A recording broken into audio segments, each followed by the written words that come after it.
On, everybody? Happy Thursday. Welcome into another edition of GC Live at the buzzer with your host, the one, the only, yours truly, Jack Veltri. I appreciate all of you guys tuning in as usual. We've got a lot to talk about. South Carolina men's basketball.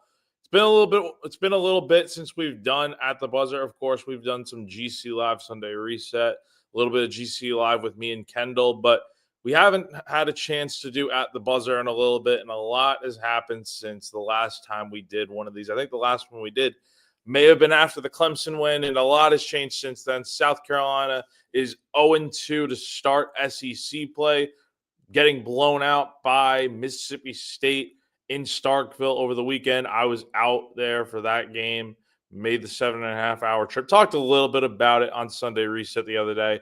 And then last night, the main game we're going to be talking about, South Carolina falls 88-68 against number 5 Alabama. Got a lot of thoughts to share, and we'll have a lot to talk about with, as the title of this video and stream says, how concerning is South Carolina's 0-2 start to SEC play? Well, we'll talk all about that and more. But first, I want to talk to you guys real quick about our main and only sponsor of the day. Right above me here for every stream, Clint Hammond of CMG Home Loans. If you are in the market to potentially buy a home or you need help with your mortgage, but you don't know where to begin, Clint Hammond can help you out. He's been in the mortgage industry for more than 20 years.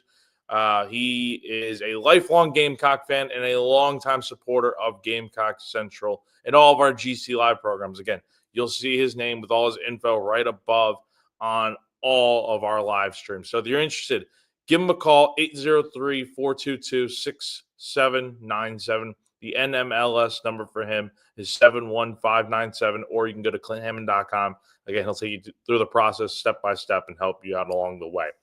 All right, so again, I appreciate all of you guys tuning in to hear me talk about this men's basketball team, because there's a lot going on, and not exactly for all the right reasons. South Carolina, like I mentioned before, is off to a bit of a rough start in conference play. We kind of saw the foreshadowing, I think, was there that South Carolina had apparent struggles, and they were able to get away with some of the issues they've had during non-conference play, because number one, they're playing mid-major opponents for the most part, and they were able to handle their business against those teams. Sometimes it wasn't pretty. Like, you were down at halftime against teams like Presbyterian, Radford, East Carolina, and you were able to come away with wins in all three of those games. And the Presbyterian game was the one where it's like, you probably should have lost that game had PC not lost their best player in the final minutes, since he was pretty close to fouling out and whatnot.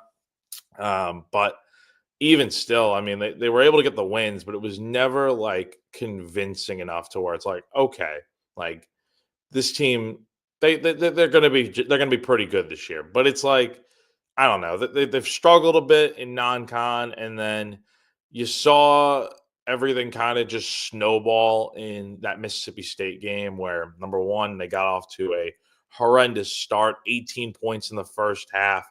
They couldn't create any offensive rhythm. The passing was a mess. You're returning the ball over at such a high rate, and the defense was just not getting the job done. So it was really rough. I mean, there's so much that just went wrong in that Mississippi State game, and I harped on a lot of it over the weekend out in Starkville, and then returning from Starkville on Sunday Reset, talking a lot about what went wrong in that game. I'm not going to dive too much into the Mississippi State game, but, I mean, again, you lose by 35 points. You got embarrassed, quite frankly, and that was probably the worst possible way to start out conference play against a team that, look, Mississippi State's a good squad. Are they the best in the SEC? No. Are they top 5 in the SEC? I don't think so. But they're definitely like an upper half, probably like top 10 squad in this conference, and they are one that is probably going to make the tournament. And unfortunately for Carolina, with how tough the schedule is going to be in non-conference play or in SEC play, they're going to be facing Mississippi State again later this month. So It does not get any easier from here. And obviously, last night was a complete indicator of that, as South Carolina is now 0-2 in conference play after falling and losing by 20 points to a very, very good Alabama squad. One that is, you put them and Auburn together, that's probably the top two teams in the SEC right now. And newsflash: South Carolina gets to play Auburn on Saturday, and we'll talk about that a little bit more, previewing it real quick towards the end of the stream, and then on Sunday reset, we'll talk all about that game against Auburn, however it goes down. But looking back at last night, I think there were some positives to take away. Let's start with the positives from last night before we go. No, I don't want to be Mr. Negative, like I say many times, but you kind of I kind of have to be realistic in that there's still a lot of issues for South Carolina. But let's start with the positive. Number one, I thought they played a lot better at the start of the game last night. The energy was there. There was so much aggressiveness in that first part of the first half where you've got the lead for the first 4 minutes. It's a tight game. I think it was 18-14, kind of in the midway point of the first half. South Carolina was really pressuring Alabama well on defense. I loved the tenacity they played with, how they were going to the ball, really, putting pressure on Alabama. I mean, every possession the Tide had, it was a tough one. Like, they had to work for their points. And then once, I think at the point in the game where I kind of noticed, like, okay, like Alabama's going to start getting going now, was when Zach Davis fouled LeBaron Philon. I'm sorry if I'm butchering that.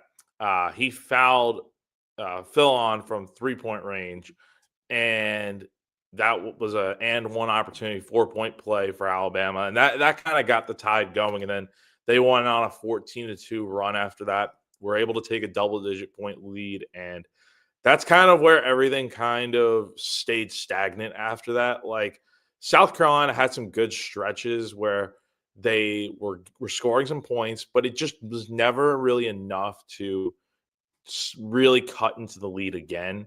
I think as the closest they probably got the rest of the way was probably trailing now by 14 points, but Alabama got it right back up to 20, and that is ultimately how much they ended up winning by. So the first positive, like I said, that I can take away from this game is that I think South Carolina played with some nice fire and energy right out of the gate, which is something that we really haven't seen much of in the early portion of games this season, where the Gamecocks will come out slow. It takes time to get going, and by halftime they might be trailing like they have in some cases, and then second half the light bulb clicks on and they get going. But yeah, last night they started off nice. They were out to an early 5-0 lead. They led for the first 4 minutes of the game, and then kind of slowly but surely things kind of started to not completely tumble, but it just wasn't. South Carolina wasn't coming back after they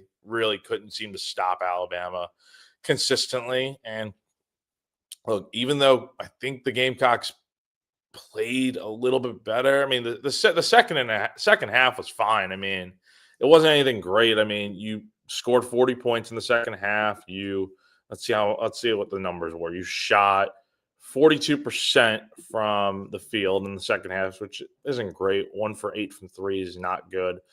71% at the line.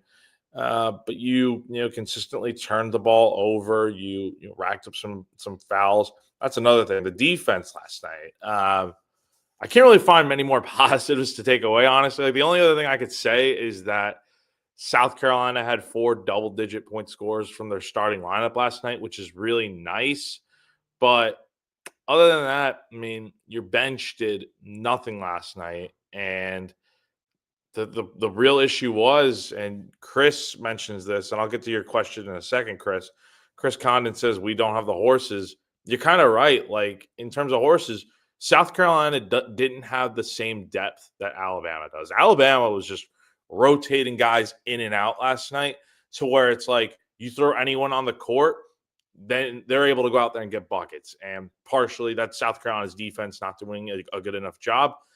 Otherwise, is Alabama being Alabama, doing Alabama things, being a really good team like they are. And The bench points really tell the story of the game last night, in my opinion, where Alabama outscored South Carolina off the bench 39-4. I mean, at one point in this game, I think Alabama had outscored South Carolina in bench points 36-0. And then Arden Conyers, who played a lot more last night, we'll get into that in a few minutes here. He played a lot more last night and got his first points with like a minute left to go in the game. And by that point, the game's out of hand. And then Cam Scott hits a pair of free throws. And that's how South Carolina gets their bench points.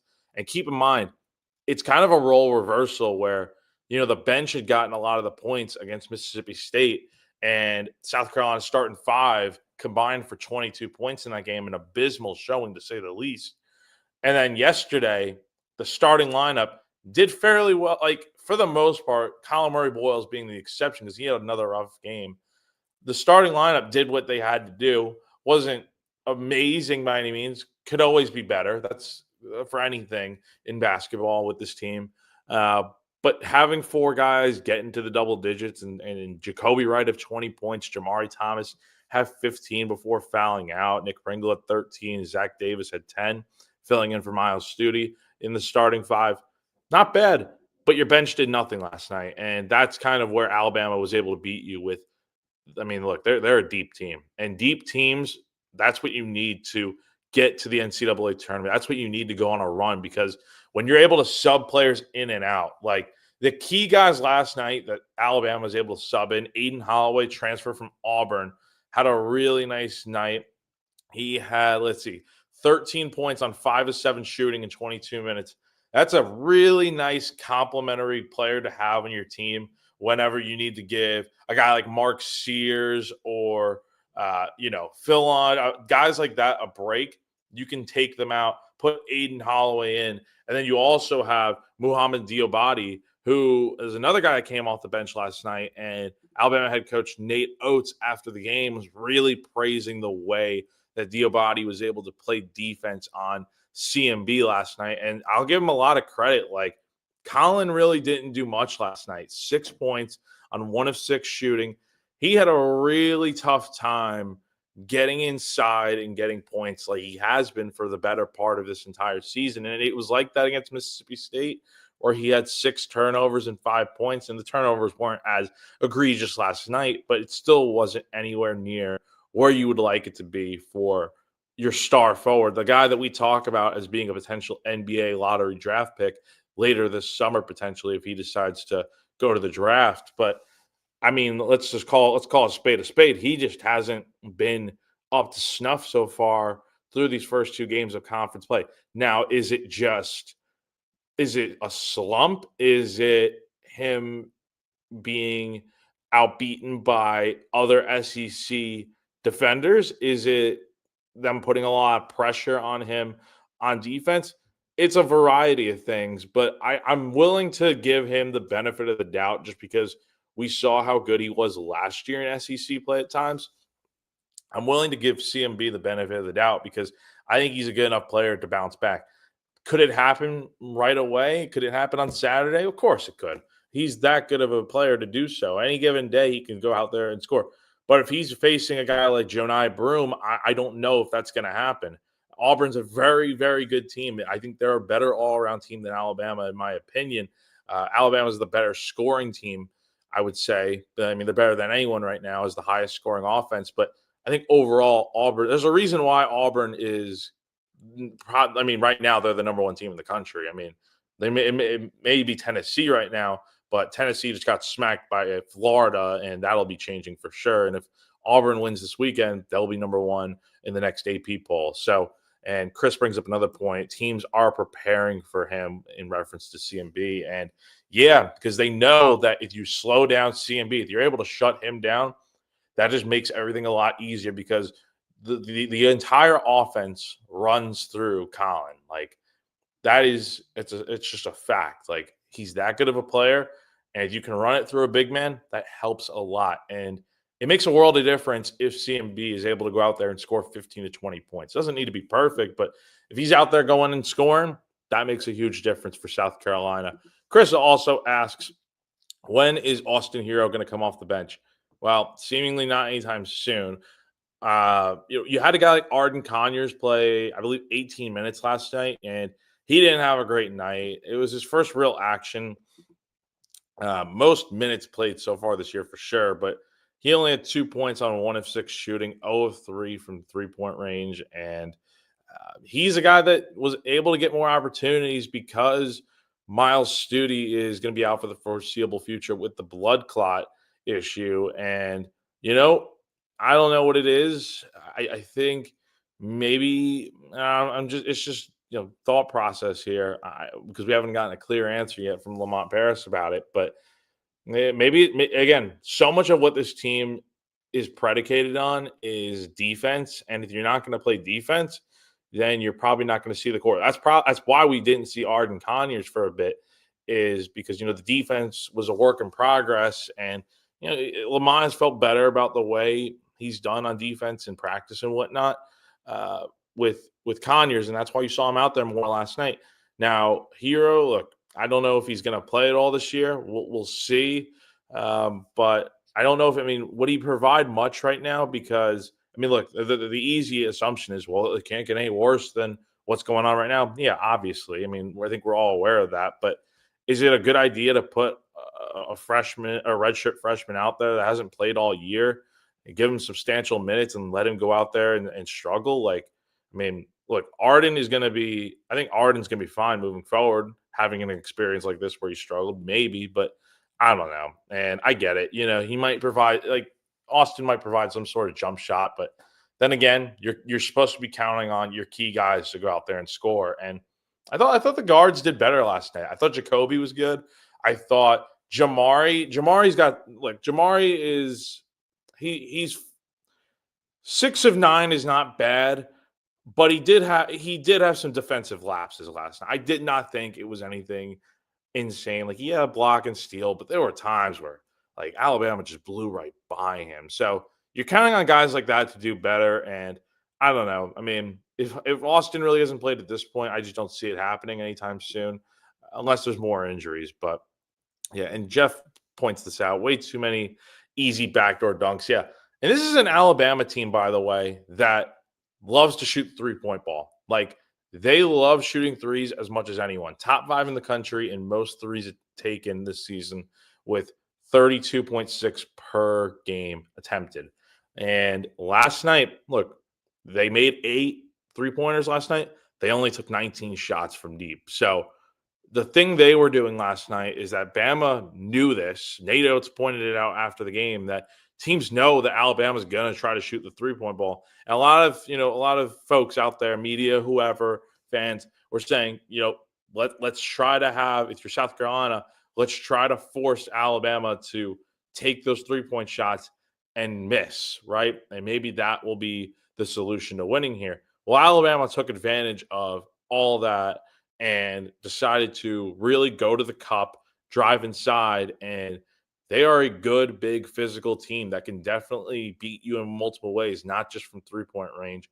And they got inside, got a lot of and one opportunities at the rim. I felt like South Carolina was just fouling like crazy for those and one looks that Alabama was getting. And again, they were really tough to stop last night when they were driving inside. And look, Mark Sears, their leading guard, leading scorer, had a great game. 22 points, 7 of 12 shooting, 4 of 6 from 3-point range. But you have the other guys like Clifford. I don't know how to pronounce his last name, so apologies. But Ormer Ryu, I don't know. But number 11 for Alabama, he was able to get inside a lot. 10 points on 5 of 7 shooting. Good night for him. Grant Nelson didn't do a ton last night, but even he was able to get inside and get some and one opportunities. So you got a lot of production from those guys coming off the bench. And again, it counts to those 39 bench points that Alabama was able to get last night. And while they didn't have a ton of 3-pointers, eight 3-pointers is still a pretty good number to look at, considering you went 8 of 19. But you were able to get a lot of 3-point plays with the and ones that were on driving layups and putbacks and all that. So that was an issue last night. And when you're giving a team like Alabama extra opportunities, that's kind of where it becomes a losing battle. So that was an issue last night, probably one of the bigger ones from this game. I just posted my 5 things we learned from last night's loss on GamecockCentral.com. If you guys want to go ahead and read it, it's free to read, so it doesn't cost you a dime or anything. But it's a good story to check out in terms of like really what went wrong in this game. The other things to focus on from this game, because again, there were not a ton of positives. Again, I thought South Carolina was competitive last night for a portion of that game, but it just wasn't for a full 40 minutes. I didn't think the aggression was there the entire game, while Alabama, again, played aggressive style of basketball last night and went straight at the Gamecocks. The other thing, it's been an issue all year long, 15 turnovers. I mean, that's insane to think about how many turnovers this team committed last night. I mean, Nick Pringle, Jamari Thomas each had 3. CMB had 2. Cam Scott also had 2 in 8 minutes of action. I mean, it feels like any time a player touched the ball, they had a turnover last night. And a lot of that is going to be on the part of bad passing. Like the passing just hasn't been consistent this year, and it's led to mistakes. Like last night, Nick Pringle forces a turnover on Alabama, and then he throws the ball right back to Alabama trying to get the ball out too quick. And maybe that's muscle memory. I'm not sure because he used to play for Alabama, but it's things like that are like, okay, it's the silly mistakes that are leading to Alabama and these other teams getting more points. But yeah, and just as soon as Alabama went up by double digits, even like South Carolina they would have had to shoot like 70% from the field the rest of the game, probably to even get the game within 10 points or less. I don't even know if that would have been enough, just because Alabama continued to do enough. So yeah, that's pretty much the summary of the game last night. It wasn't pretty by any means. It was better, but again, you lost by 20 points. That's never something to be proud of or congratulate. Like, congratulations, you lost by 15 less points than you did against Mississippi State. So it's improvement, but how much improvement are we talking about? And that leads me to good question here from EXO, who says, so how concerned are we? And that is the title of this live stream after all. How concerning is South Carolina's 0-2 start to SEC play? It's not good. It's not good. You lost by 35 points, then you lose by 20, and then you're playing the best team in college basketball, in my opinion, on Saturday at Colonial Life Arena in Auburn. This has the potential to get pretty ugly pretty quick. Now, let me preface this. Even if South Carolina loses on Saturday, the season's not over. Just because you're in an 0-3 hole doesn't mean it's impossible to come back and get out of it. You would be 0-3 in conference play with 15 games left to go. And I said it multiple times on GamecockCentral.com.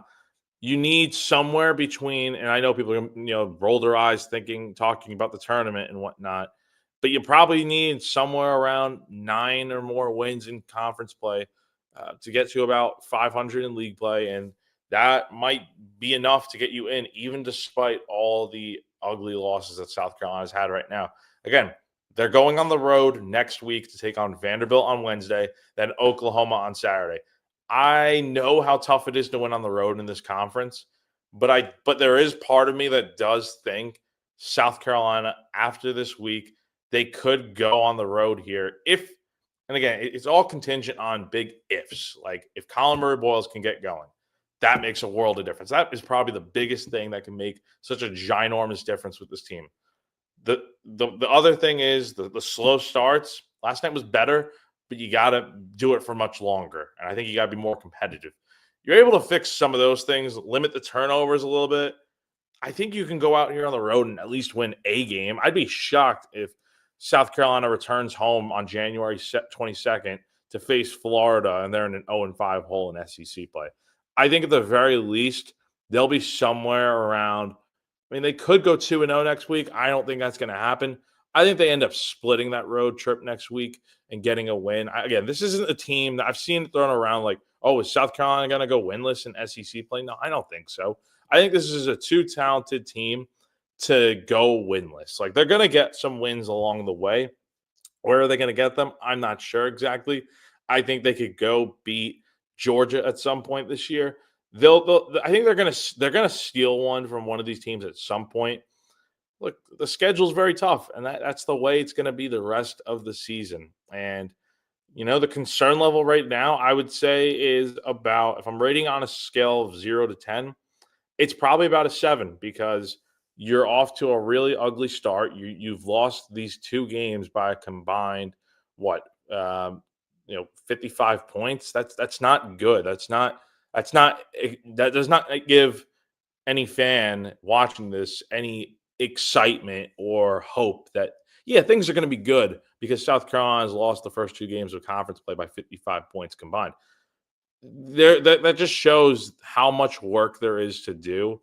And I don't know. It's just, again, EXO brings up a good point. You don't have to be a basketball expert to know that South Carolina right now, if you just watch the games, South Carolina is not up to the same level right now as these other SEC teams. And that's kind of expected. Like Alabama and Auburn and Mississippi State, those are all really good teams. The other side of it is, shouldn't South Carolina be right up there with those teams? Yeah, maybe, but it just hasn't been that way so far, and maybe it'll take time to get going. Once you get out of this week, you already will have faced the 2 Alabama teams, the 2 best teams in the conference, early on, to where you don't have to play them again this year unless you play them in the SEC tournament or in the postseason.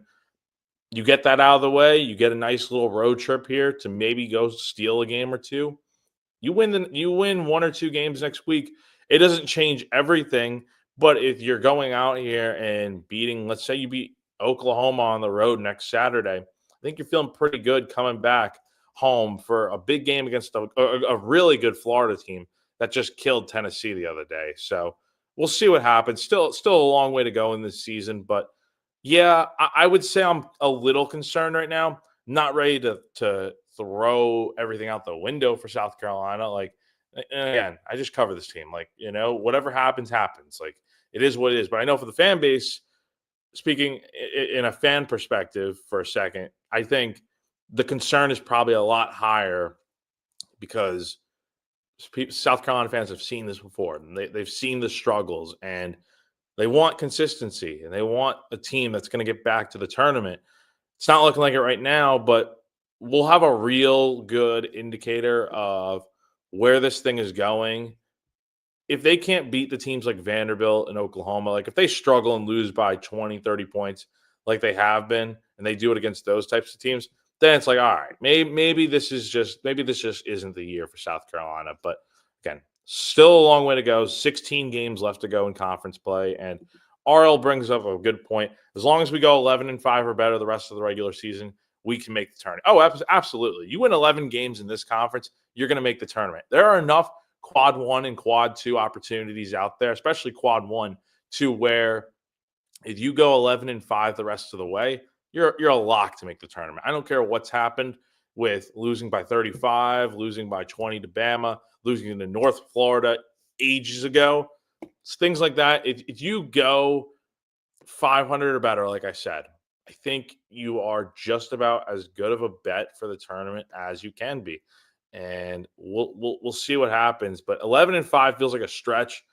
I don't know. I think if I'm putting my eggs in the basket on how I think the season's going to go, I don't think they're going winless. I don't think it's going to be. It could be somewhere between 5 to 6 wins. I think if CMB is able to get going again, if he becomes that force that we know he can be, and this team kind of just gets on the right track, they can win somewhere between 7 and 9 games, in my opinion. Do I think that's going to happen? I don't know.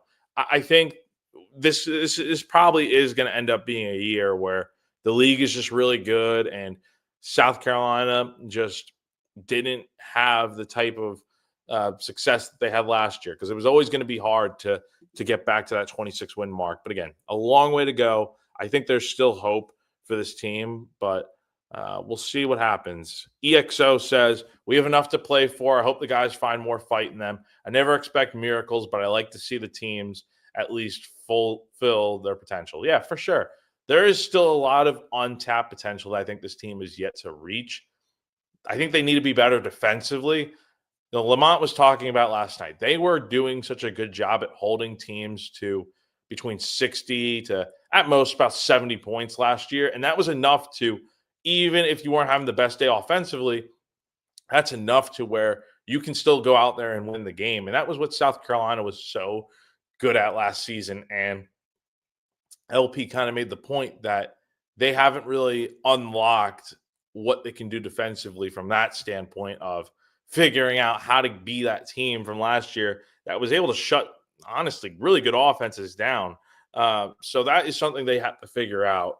And they got to do it kind of in a hurry here. Saturday's going to be a good test. I don't know if it'll happen then, but we'll talk about that game in a second with Auburn coming up. But yeah, you definitely would like to see this team live up to their potential because they got the talent. Like that's not the issue. It's the things on the court. It's the rules that Lamont Paris talks about plenty that South Carolina hasn't always followed. It's the turnovers. It's the slow starts that you had gotten off to in games. It's the simple things like being competitive and playing aggressive. It's things like that where if you get those things right, it doesn't need to be every little thing corrected for sure. But if you are able to figure out more things than not, you can be a better team. You can get by with all this sort of stuff. So RL says, do you foresee the fan base turning on Lamont Paris this season, or are fans just not invested in this season? Well, if you want me to be honest, I'd be any fan that decides to turn on this team and turn on Lamont Paris this season and calls for him to be fired and whatnot, that is quite frankly just not paying attention to this program. Look at what Lamont had to not deal with, but look at what he had to what was here. But by the time he got here, South Carolina was in a really rough situation. They won 11 games his first year. The fact they were able to win 26 games last year and get to the tournament shows that it can be done. Again, it's all about evaluations and finding the right players to fit your system. And I think they've got good players. It's just it's not the same as what we had or as what they had last year with guys like Meechie Johnson, Talon Cooper, BJ Mack. Again, I've talked about it before. Losing those three guys, that was always going to be really tough to replace. So if you're ready to write off Lamont and call for his job and all this and stuff, you're just not paying attention to what's going on. Like that's a real rough way to look at it. So, but I do think it's more so like there's still some people invested. Obviously, all of you guys listening, the couple hundred of you listening right now are obviously invested enough to hear what I have to say about the basketball team. So there's that. So there are people still invested. It's very easy for people to, that I've been so used to South Carolina not winning consistently. It's so easy for people to probably be like, yeah, I'm just going to check out. Like I remember seeing people check out after the North Florida game.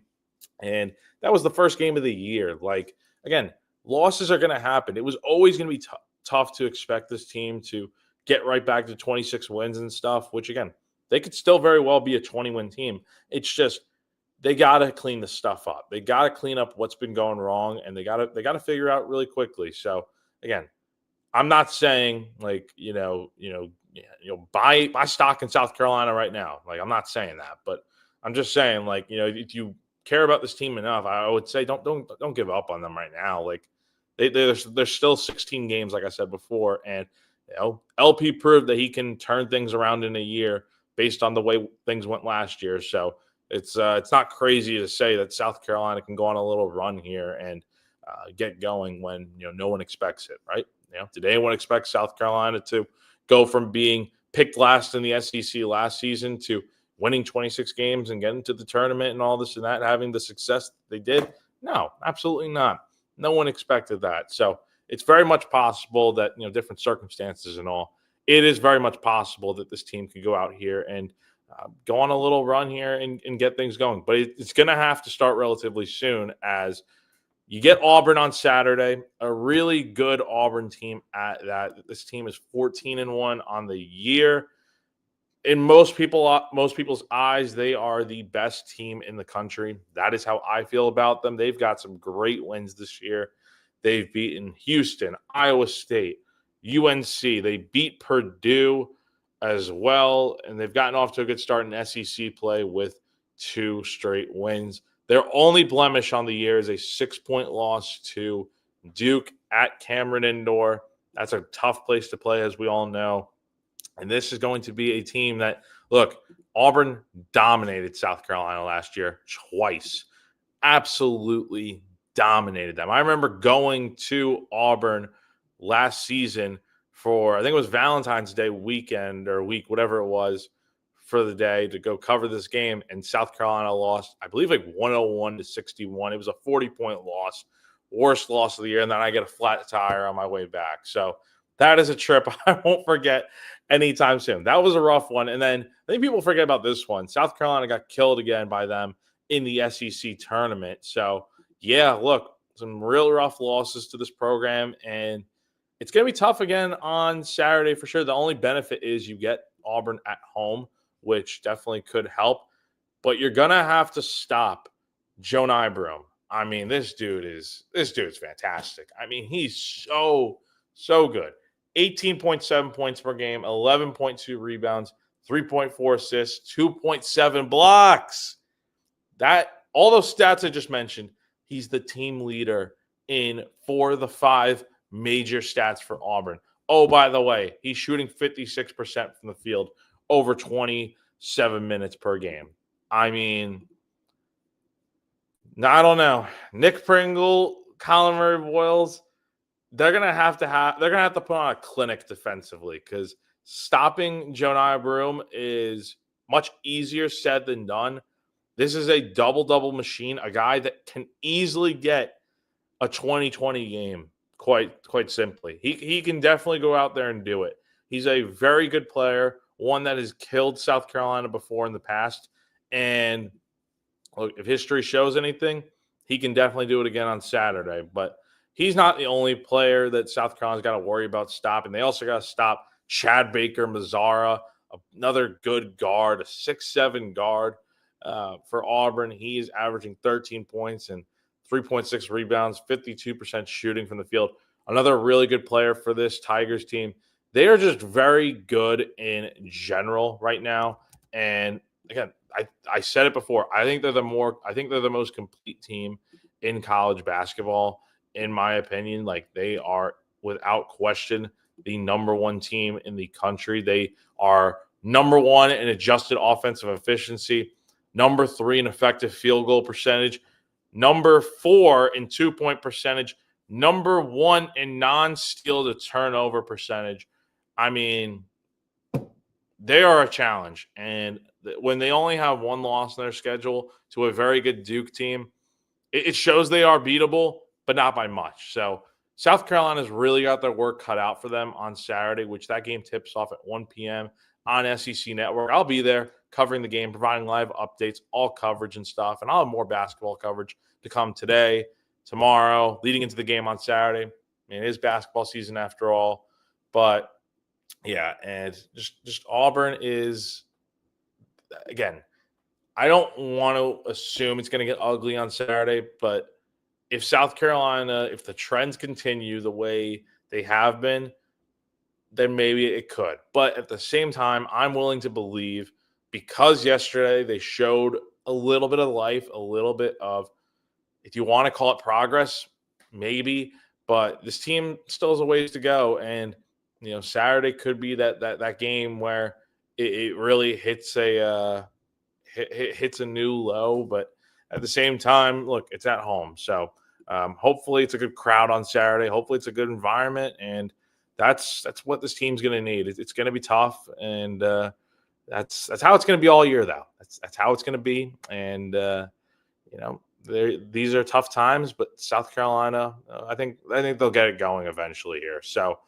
that's going to do it for now. That is all for today's edition of GC Live at the Buzzer. Again, South Carolina out to an 0-2 start in SEC play.